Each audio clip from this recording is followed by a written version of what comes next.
ખાસ યોગદાન મળ્યું છે વોકિંગ મેવાણા ગામ ભવપુરા જિલ્લો મહેસાણા તરફથી.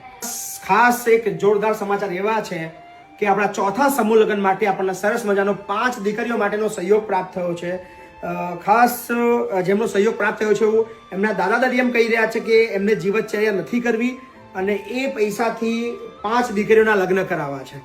સો ખાસ પટેલ સોમાભાઈ શંકરદાસ તથા એમના સમસ્ત વિસનગર પરિવાર તરફથી આજે ખાસ આપણને સહયોગ પ્રાપ્ત થયો છે, જેમાં ચંદ્રિકાબેન મહેન્દ્રભાઈ જે અમેરિકા છે, સંગીતાબેન વિષ્ણુભાઈ, અમિતાબેન કિશનભાઈ, પ્રીતિ વ્રજ શિવ્યા. સો આ બધા તરફથી ખાસ 5 દીકરીઓ માટે આપણને સહયોગ પ્રાપ્ત થયો છે. ડોનર જે છે એમના ફોટોગ્રાફ તમને નીચે દેખાઈ રહ્યા છે. સો ખૂબ ખૂબ આભાર મહેન્દ્રભાઈ તમારો, જે અમેરિકા છે અને ઓલવેઝ આપણને મદદરૂપ થતા રહ્યા છે. સો મહેન્દ્રભાઈનું કહેવું છે કે મહિપતસિંહ જ્યાં અટકો, જે પણ જરૂર પડે અમે ઓલવેઝ તમારી સાથે છે. સો અદ્ભુત પ્રેમ સમગ્ર મહેન્દ્રભાઈ પટેલ ફેમિલી તરફથી આપણને પ્રાપ્ત થતો રહ્યો છે. થેન્ક યુ સો મચ, ખૂબ ખૂબ આભાર.